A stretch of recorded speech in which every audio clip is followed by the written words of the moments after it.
Alleluia.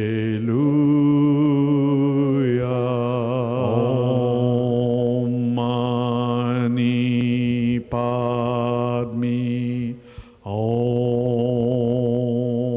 Allah.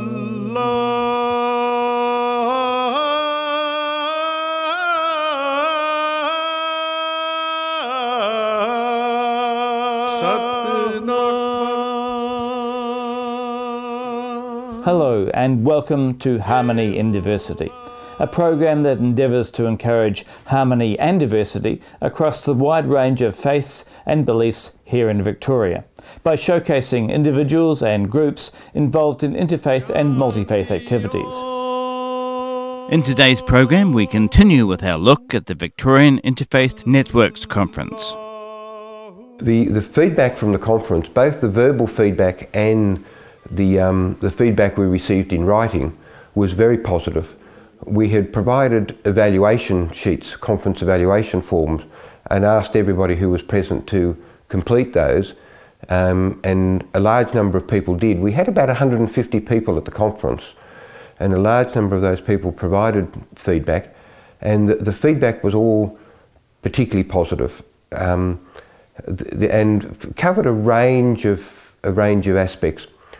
Gary Boomer, as the keynote speaker, was seen as being a good speaker. The presentations from the 5 interfaith networks were seen as being particularly interesting, but the one that really seemed to capture people's attention was the Mornington Peninsula presentation, which spoke about Aboriginal people and having a connection with the land. And that resonated for a whole lot of people, that he was this ancient people with an ancient culture and an ancient religion, and we don't necessarily often tend to think of the Aboriginal culture as being a religion, but in many ways it is. And it's interesting, when white people first came to Australia, because the Aboriginal people had not built buildings, they hadn't put up fences, the belief was that Australia was unoccupied. But now, when there's an enormous focus on climate change in the world, we've suddenly realised that the Australian Aboriginal people have lived in complete harmony with the land for somewhere between 40 and 120,000 years. And we've suddenly realised that we have so much to learn from them in terms of protecting the land, protecting the planet, that it's wonderful to see the level of respect that they're now starting to get from this. And that was really an aspect of the conference which really struck home to people very well.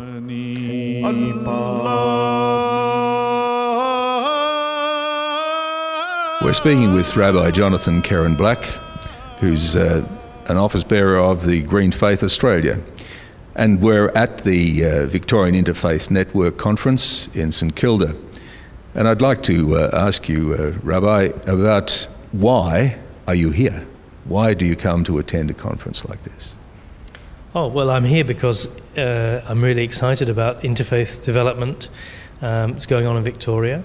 I've been in Melbourne since 2003 and seen the development of the Jewish Christian Muslim Association and the very early stages of the establishment of the Parliament of World's Religions, which happened in 2008. This is a continuation. I see the flowering of interfaith understanding. We have so many different cultures and traditions and religions, so much diversity here in Melbourne. I suspect more than anywhere else in the Southern Hemisphere.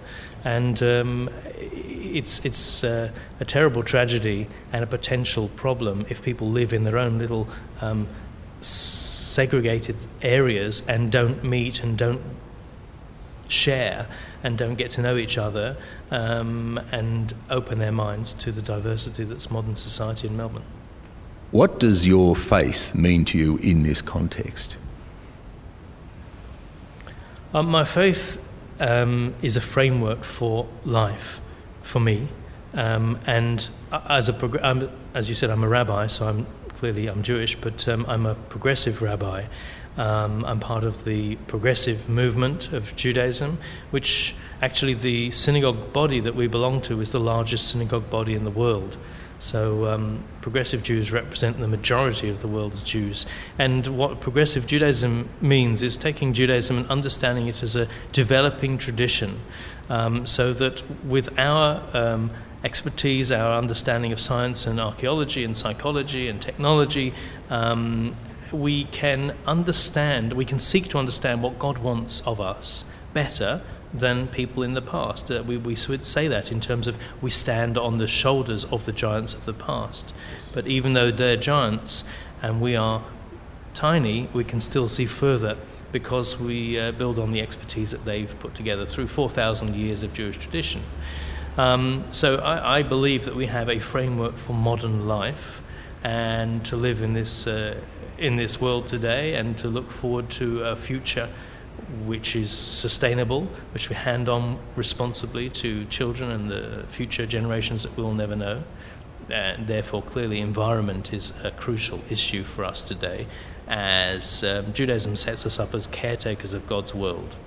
So basically, I think it's terribly important for people who wish to have a framework of spirituality and faith in their life. Mine is progressive Judaism, and I think it's important for people to learn and share from each other. It's clear to me that faiths have always learned and shared from each other, even if they don't always admit it. And I want to see that process continuing in events like this afternoon's. And I think that an event like this helps us to hear from each other and learn from each other and understand our own faith better by hearing how other people have grappled with their faiths and what other faiths have come up with as solutions. I'd like to ask you what actually is probably a futurist type question. Is your ideal, what would you see as being the ideal outcome in relation to interfaith and multi-faith in Australia? What would Australia look like under your ideal circumstance? Well, first of all, I'd like to see accessibility. I would like to see very easy ways for people to find out what's going on in their own faiths and in other faiths and come along and participate. I suppose, given that we're all time poor, I'd also like to see people having more time to explore their faith and other faiths.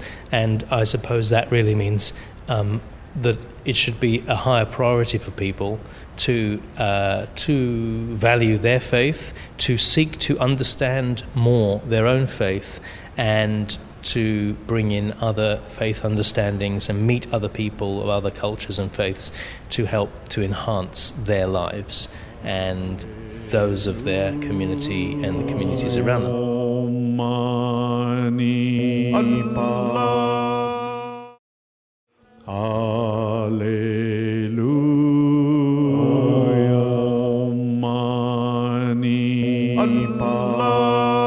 One of the presentations which was also extremely good was the youth presentation. When you're talking to some people of my generation and you ask them, well, why do you think young people aren't as engaged as perhaps we were when we were their age? Often you have the expression that, oh, well, they're not connected into the spiritual aspects of life these days, and they're more concerned with the material aspects of life. They're more concerned with money and sport and fashion and the going out and having a good time.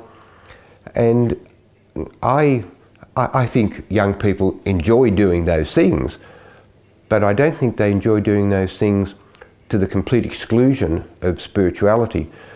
We have 3 children, and I think their depth of their spiritual understanding is much greater than mine was at their age.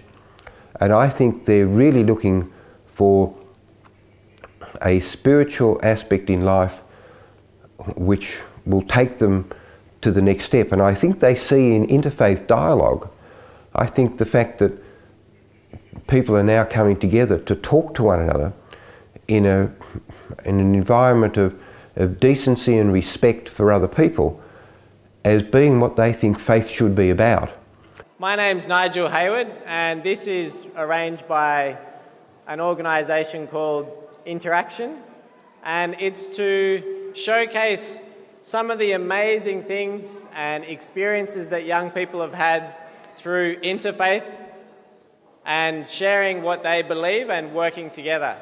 So I'd first like for everybody just to welcome our speakers. So a round of applause.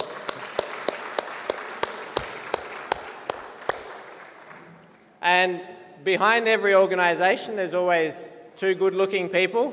So I'd like to invite Freeman and Nivi to come and welcome us to Interaction. So please welcome them.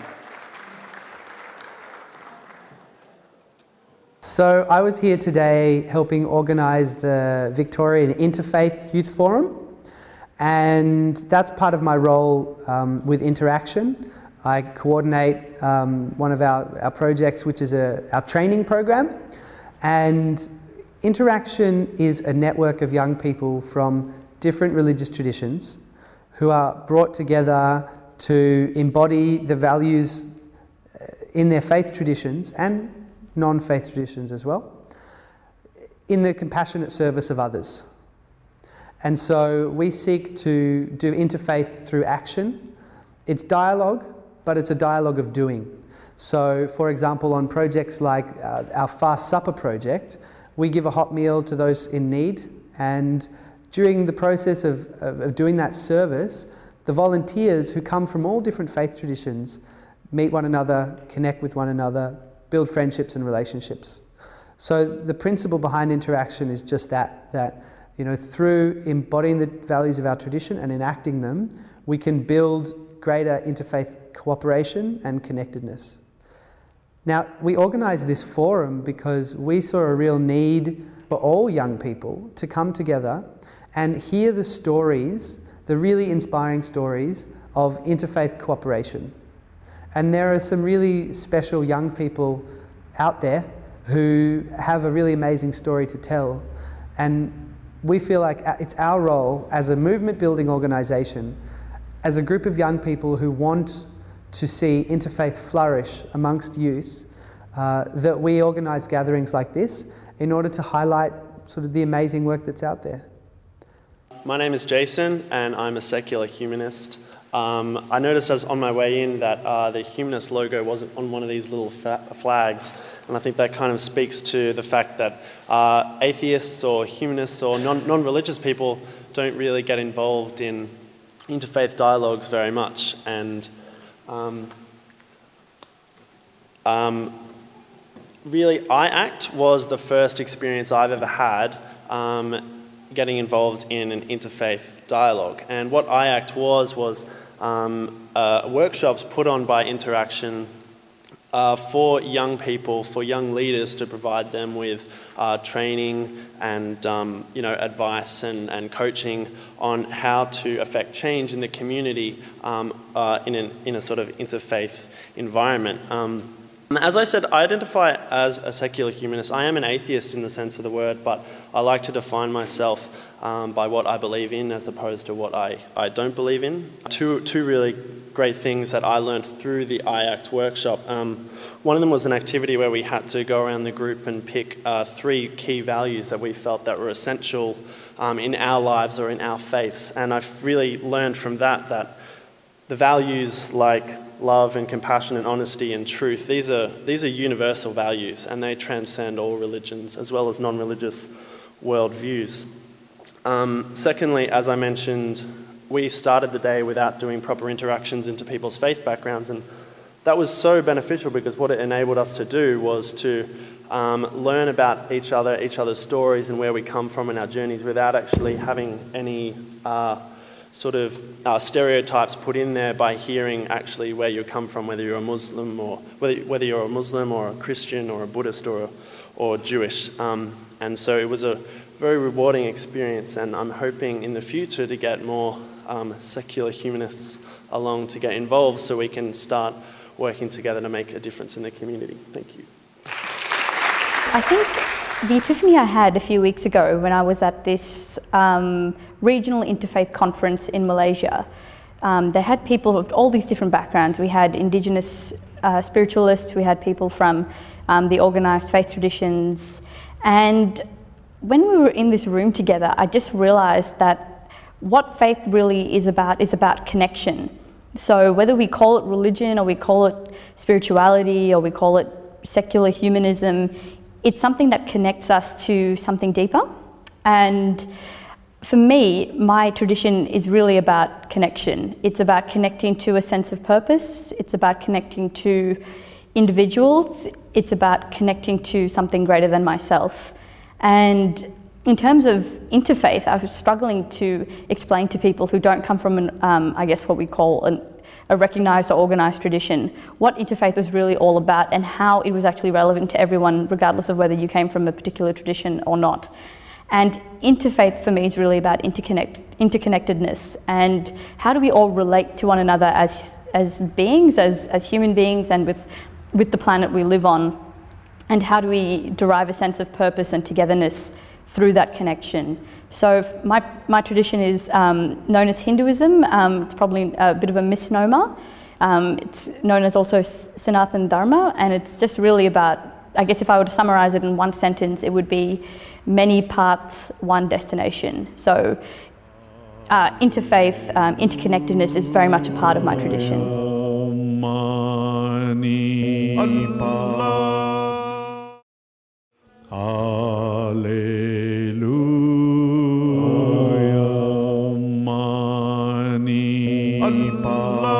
Your own faith and the teachings of your own faith, they are a large part of the reason why you interact with people of other faiths? Yes, I think it's almost become like that now, but when I was first involved in interfaith, I grew up in although I was born in Australia, I spent my teen years living in the Middle East, and I went to an international school. And I had no real understanding of my culture, my religion, philosophy, none of those sorts of things. Interfaith came very naturally to me. It was a consequence of circumstance. So I was surrounded by people of different faith traditions who happened to be my best friends, and through our personal relationships, I got to see firsthand what interfaith was, because my best friends were Muslim, they were Christian, they were other denominations of Hindu, they were agnostic. So it's through our personal relationships really that, and they've enriched those relationships, which have enriched me so much personally, that for me interfaith is normal. And then as I got a little bit older, it was about 17 or 18, I started wondering, well, what does my tradition even mean? Like, what is Hinduism in that broader construct, or what is my particular tradition? And luckily, this idea of interfaith is very much a part of the tradition. It's an open source religion, you know, so we recognise that all religions as being equal, just different paths to the ultimate truth or realisation. And so it's kind of like what came first, the chicken or the egg. So you can say that the way I was raised through my parents' values, to be open-minded and to understand that all religions were true. I grew up with a Christmas tree in my home. My parents were happy for me to celebrate Eid when I lived in the Middle East. Happy for me to go to church when I was here at Caulfield Grammar. So there was that, and I think which probably meant that I was very open to interfaith as a young person, but also the other way around, that you know, I recognised intrinsically the value of interfaith because my life has been enriched by it. And then found out later that my tradition happened to really talk about the same values. I often say that I'm a religious fundamentalist, and I have a very specific meaning by that. And that is that the fundamentals of my tradition, and I'd argue the fundamentals of all religious traditions, are values such as compassion, tolerance, kindness, love, forgiveness, and those people who we're currently calling the fundamentalists are so extreme and disconnected from the fundamentals that I think they haven't earned that title. And it's a misnomer to actually use that word fundamentalist. And the main problem as well with the way we currently think about it is it kind of says that anyone who isn't a real hard-line, extreme sort of religious person is moderate. They're like Buddhism light, you know, or diet Christianity. Like, and yet, would you say that Martin Luther King was only half, you know, a moderate Christian, or Gandhi was only a moderate Hindu? You know, like, I think what we need is a kind of invigorated, militant kind of kindness, generosity of heart. So that it's, we can say with the same gusto that these people embody the deepest fundamental values, and they're willing to go out into the world and give their lives to them because they're that motivated by forgiveness, they're that motivated by kindness and compassion. So in that sense, when we say fundamentalist, we've got it back to front. So that's why I talk about it, and I think that's central to the reason why I want to do interfaith work, because I believe religion is too important to be lost or hijacked, to be lost to the hands of these extreme sort of factions. There's too much good in these traditions to see the public view of them and everyone just abandoning ship. Because religious traditions they are full of amazing tools, techniques for human transformation. And we need that in today's world. We need what religion has at its deepest core, at its essential heart. That's what we need for the world, and we can't sort of throw the baby Buddha out with the bathwater. Next we're going to hear from Friana Bilamoria speaking about her involvement with a multicultural, multi-faith youth network, a network that advises the Premier on multi-faith youth issues. Please welcome Friana. The MMYN, the Multi-Faith Multicultural Youth Network, I'm not going to keep repeating the long names, so you'll have to stick with the acronym, but we're a part of the Victorian government's efforts to promote multiculturalism, a product of which we are all here today. But we're a network consisting of 16 to 25-year-olds, so school-age children, uni-age, just new in the workforce, young, fresh little upstarts, and we'd all like to contribute first to try and improve dialogue between multi-faith and multicultural aspects of our community, but also to try and have a voice in our government. We work in two roles. We have both an active role within the community in some of our projects, I'll tell you a bit later, and we also have a role in advising. Advisory means that we get to act as a consultancy for the government when they're looking at initiatives or when they want to see the finger on the pulse of what young people want from multiculturalism. Being the future and all the buzz around that, we become a sort of first point of contact, like last year in one of our consultancies with the new Victorian Minister for Immigration and Citizenship.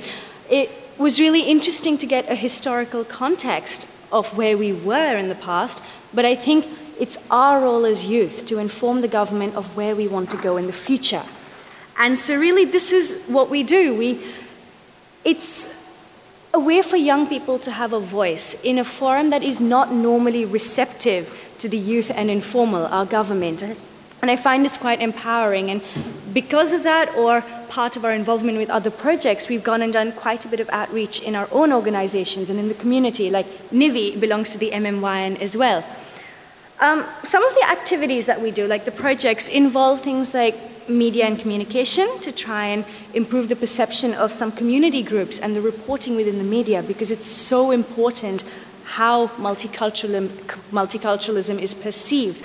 The wonderful array of youth activities that you're hearing about today, that's what the MMYN wants to encourage in the wider community, and it's the best way for someone to get involved. And I got involved on a whim because I wanted to see more of what was there, the behind-the-scenes working of multicultural Victoria and Australia, and it's become a deeply rewarding experience for me, both to have a voice and to start to affect change for the better in a way I think all of us can enjoy. So I encourage you to promote it to as many young people that you know. Fresh blood is the source of all our ideas and inspiration, and to really form partnerships with organizations like us who are trying to build something, all of us, for a better future. Thank you. That's all for our program today. For more information, and if you want to see this episode again, visit our website, harmonyindiversity.net. Until next week, bye for now.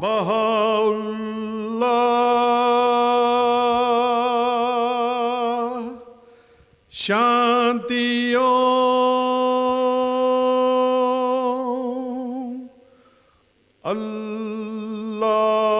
Allahu